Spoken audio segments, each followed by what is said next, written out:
My name is Hannah Brooks, and I am 34 years old. For most of my life, I believed one thing with complete certainty. No matter how bad things got, my mother would step in. She didn't have to fight anyone. She didn't have to choose sides loudly. She just had to see me, and if she saw me, I thought I would be safe. That belief kept me alive longer than I realize now. My mother saw everything. She saw how I was treated. She saw the looks, the comments, the moments where I was slowly pushed aside. She saw how my needs were ignored while everyone else's were handled immediately. She saw how my silence was expected and my pain was inconvenient, and she said nothing. As a child, I watched her carefully. I studied her reactions the way children do when they are searching for safety. When something hurt me, I looked at her face before I reacted. If she looked away, I learned to swallow it. If she stayed quiet, I learned to stay quiet too. I told myself she had reasons. I told myself she was trying to keep the peace. I told myself adults know more than children. What I didn't understand was that silence teaches lessons. My mother never told me I was wrong to feel hurt. She also never told anyone else to stop hurting me. She would listen, nod slowly, sigh, and change the subject. Sometimes she would say things like, "That's just how they are," or "You know how family can be." Her voice was always calm, gentle, reasonable. And every time, something inside me learned that my pain was manageable. Contain it. Carry it. Don't make it bigger than it needs to be. I thought my mother was protecting me by keeping things calm. I didn't realize she was teaching everyone else that I didn't need protecting at all. There were moments when I was sure she would speak up. Moments so clear, so unfair, so painful that silence felt impossible. I remember sitting across from her after one of those moments, my chest tight, my hands shaking, waiting for her to say something. Anything. To acknowledge what had just happened. She looked tired. She told me not to take it personally. That sentence followed me for years. Don't take it personally meant don't feel it too deeply. Don't react. Don't make this harder. Don't ask me to choose.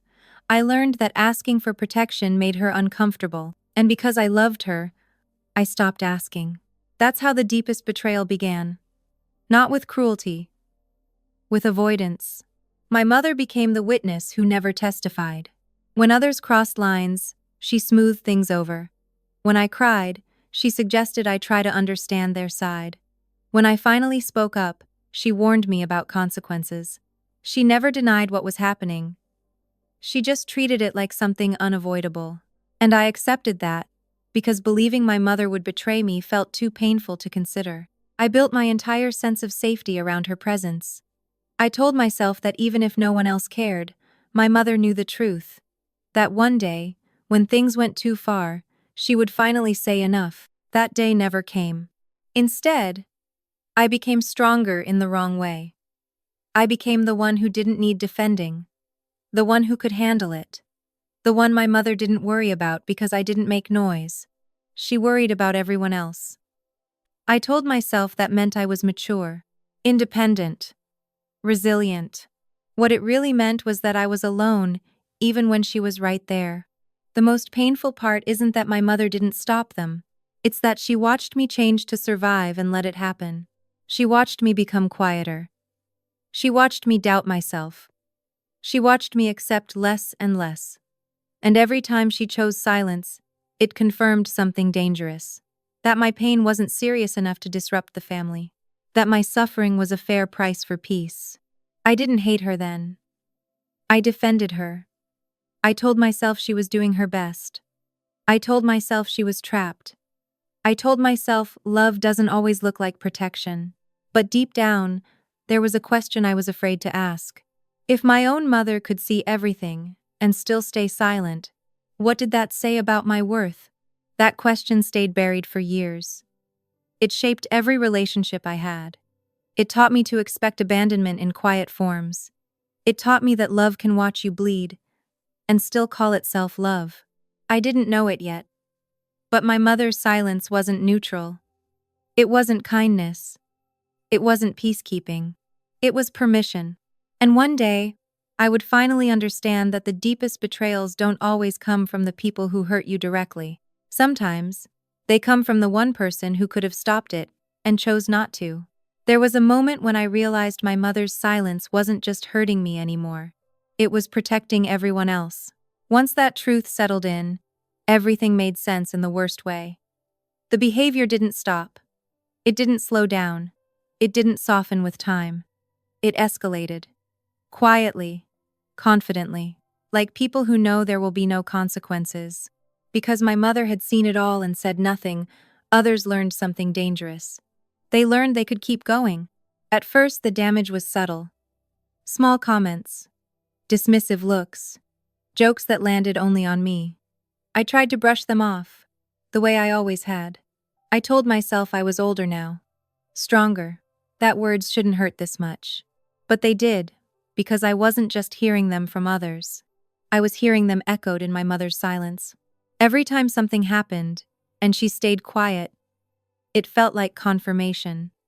Confirmation that this was acceptable. Confirmation that I was expected to endure it. Confirmation that my role in the family was to absorb discomfort so everyone else could stay comfortable. People stopped hiding it. They interrupted me openly. They ignored my opinions.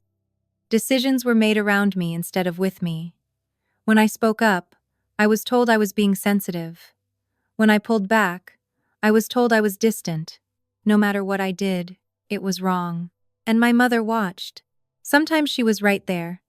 Sometimes she heard about it later. But the response was always the same. A sigh, a look of exhaustion, a suggestion that I let it go. A reminder that conflict wasn't worth it. I started to feel like I was the only one fighting for my dignity, and even that fight made me look like the problem. That's when the damage became personal.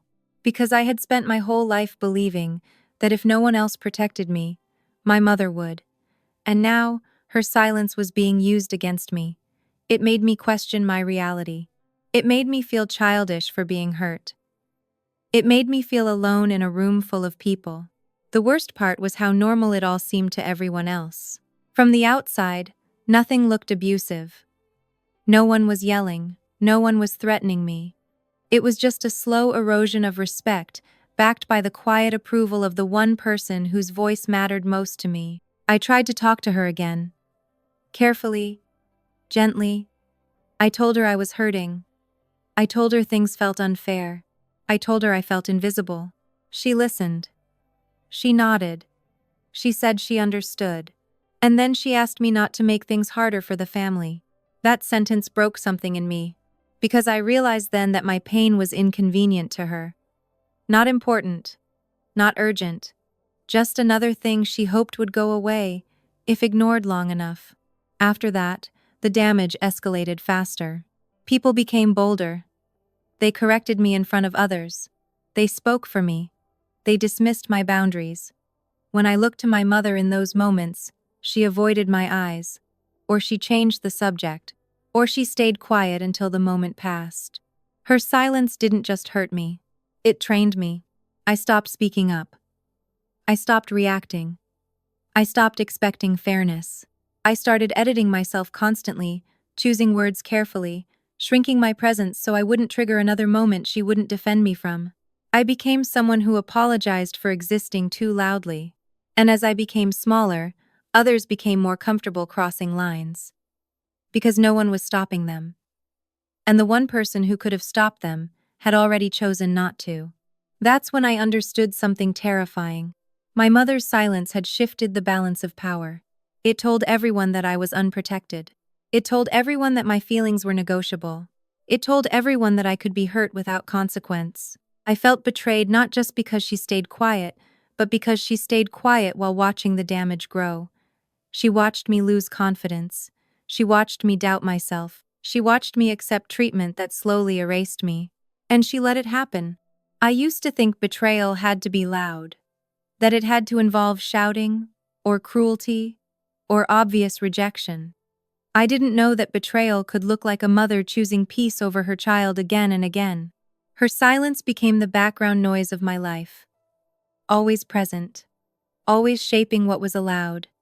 Always reminding me that I was on my own. By the time I fully understood what her silence had done, the damage was already deep. My voice felt foreign to me.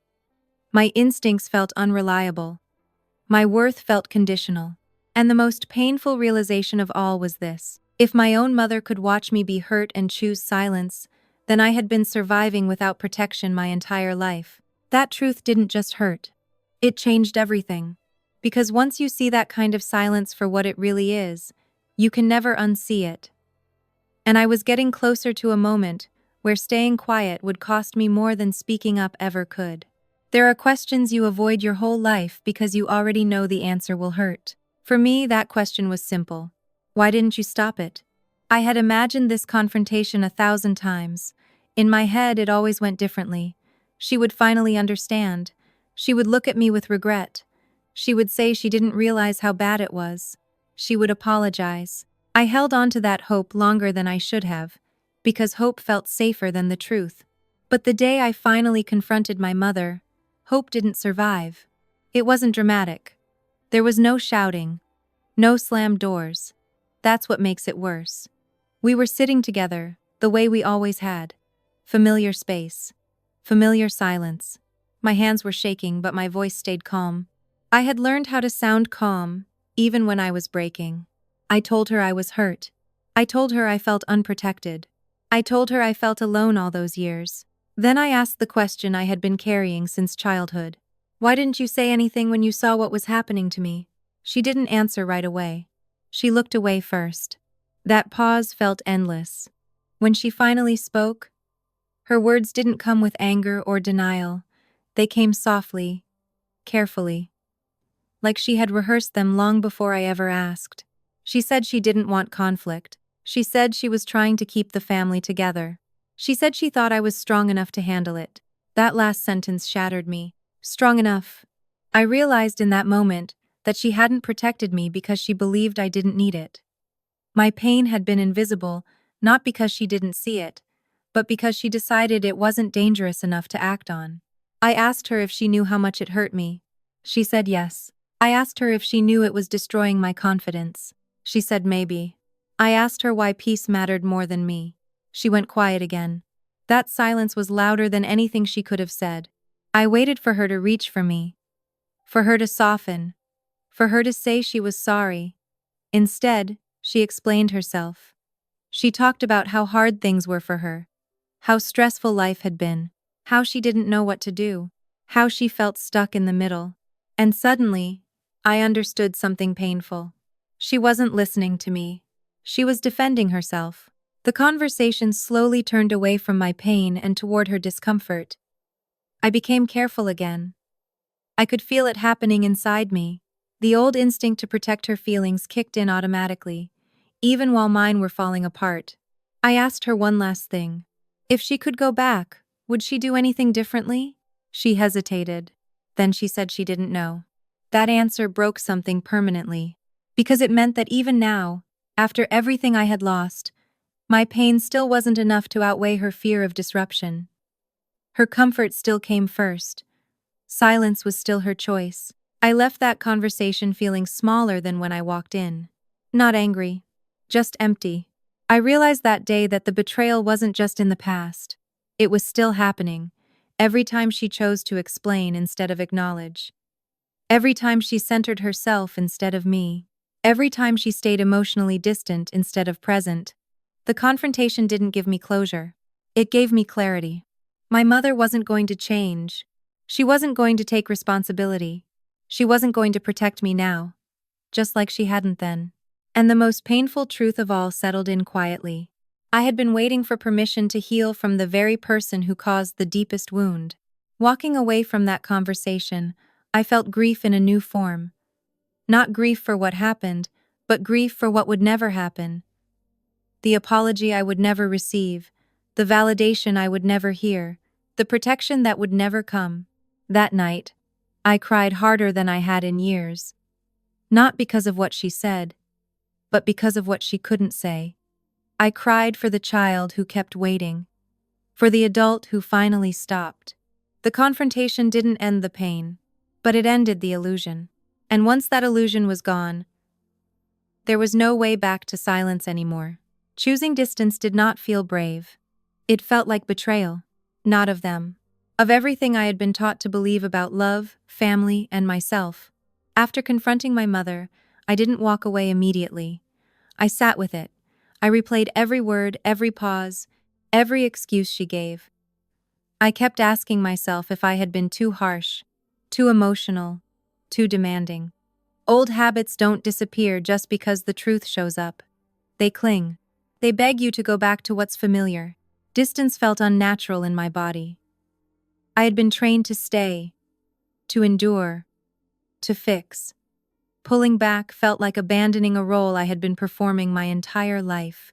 A role that kept the family stable, even if it destroyed me in the process. At first, the distance was small. I answered calls less often. I stopped explaining myself. I stopped sharing details of my life. I told myself I just needed space to think, but deep down, I knew this was more than space. This was the beginning of separation, and it hurt more than I was prepared for. The guilt came fast and heavy. I felt selfish, ungrateful, dramatic. I heard my mother's voice in my head reminding me that families don't give up on each other. I wondered if I was overreacting, if I had misunderstood everything, if I was throwing away the only family I would ever have. Distance doesn't arrive quietly when you've been conditioned to stay. It feels like your nervous system is screaming at you to turn back. I cried in places no one could see. In the shower, in my car, late at night when the house was silent. I grieved people who were still alive, which is a special kind of pain because there is no closure, just absence where love should have been. When I stopped showing up, the reactions confirmed everything I had been afraid of. No one asked why I was hurting. No one asked what they could do differently. They only asked why I was changing. Concern turned into judgment quickly. I was told I was cold, that I was distant, that I was breaking the family apart. My need for space became another reason I was labeled difficult. It didn't matter how quietly I stepped back. My absence was treated as an offense.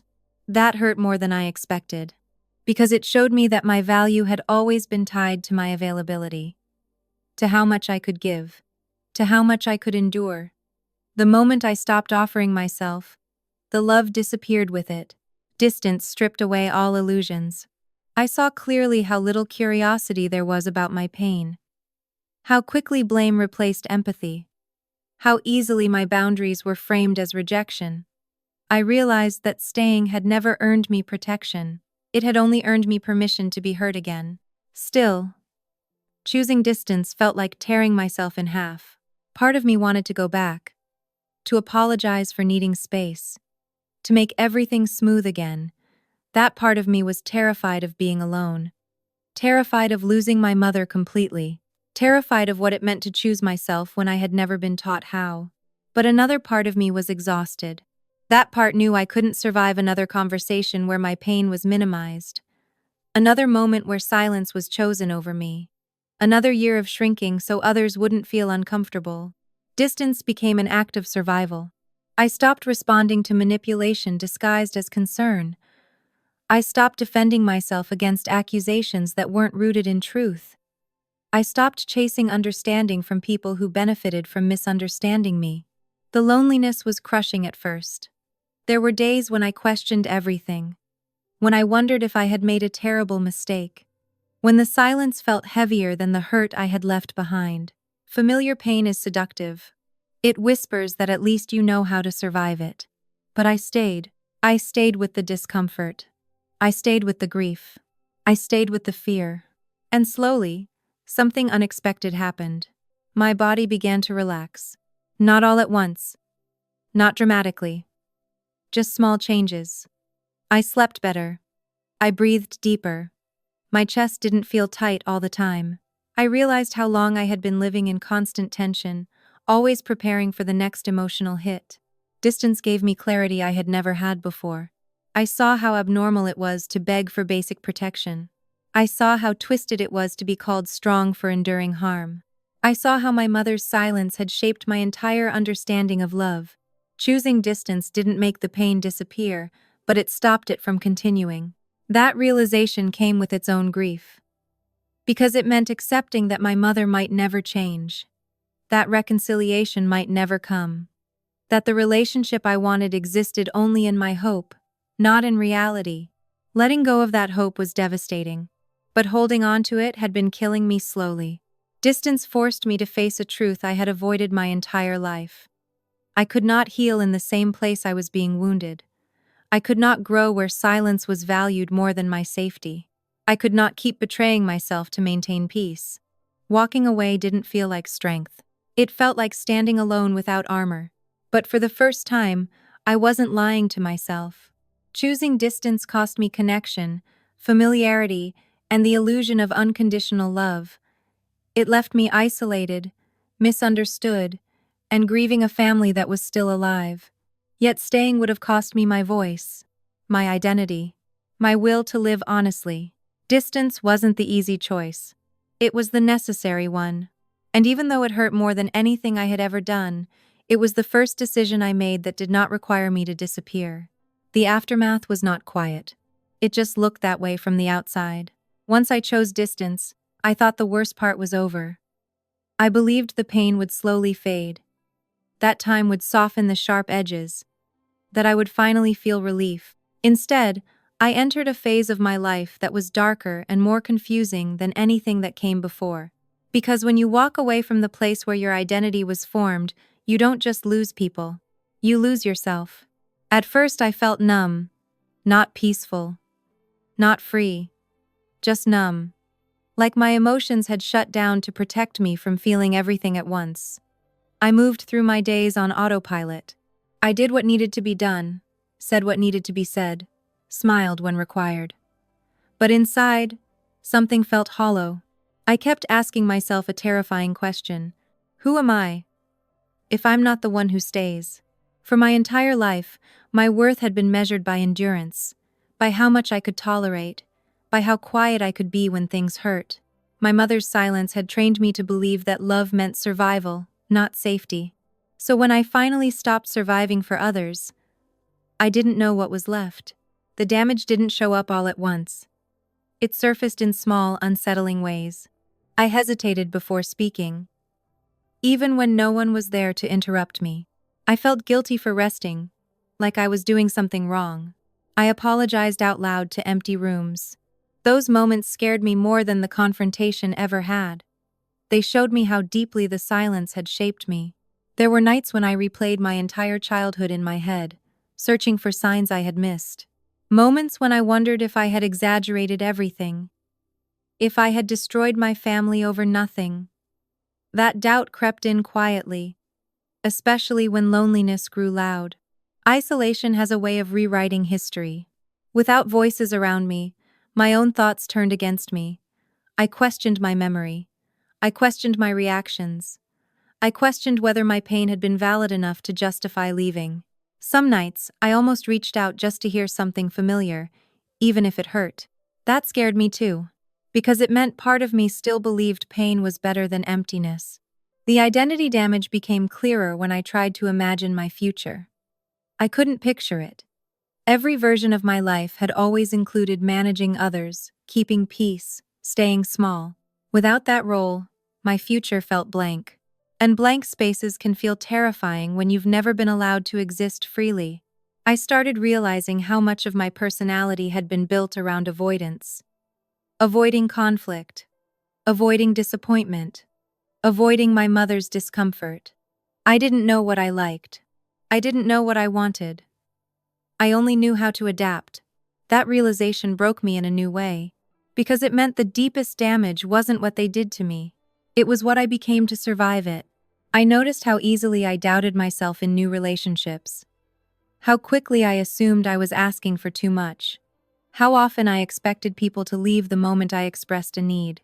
My mother's silence had taught me that love withdraws when you become inconvenient.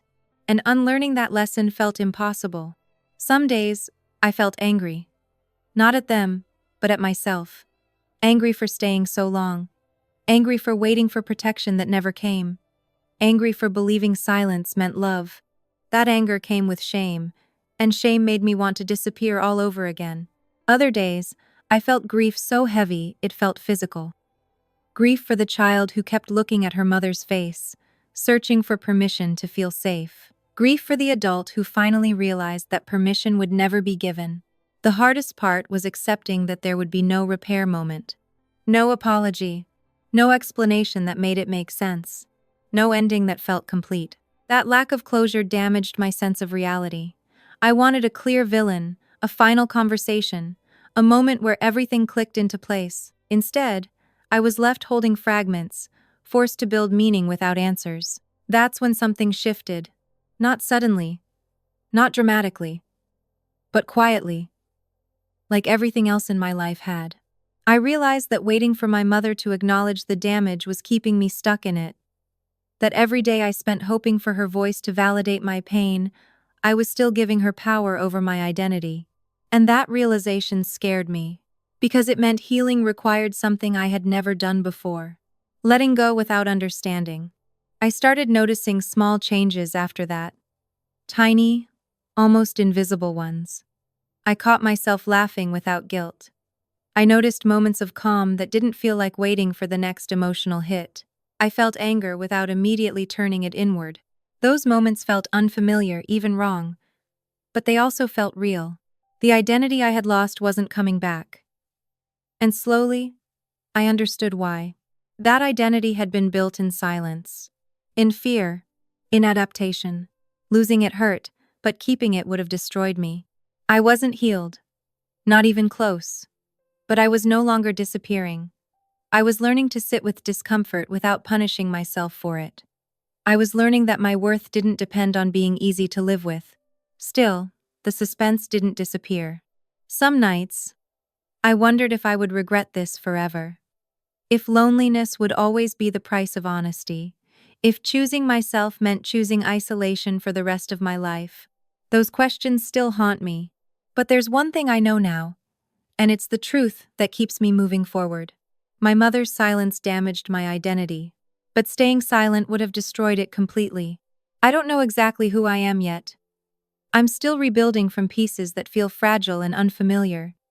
But for the first time in my life, those pieces are mine. And maybe that's the most unsettling part of all. The story didn't end with answers. It ended with an awakening. And once you wake up, even in pain, you can never go back to sleep again.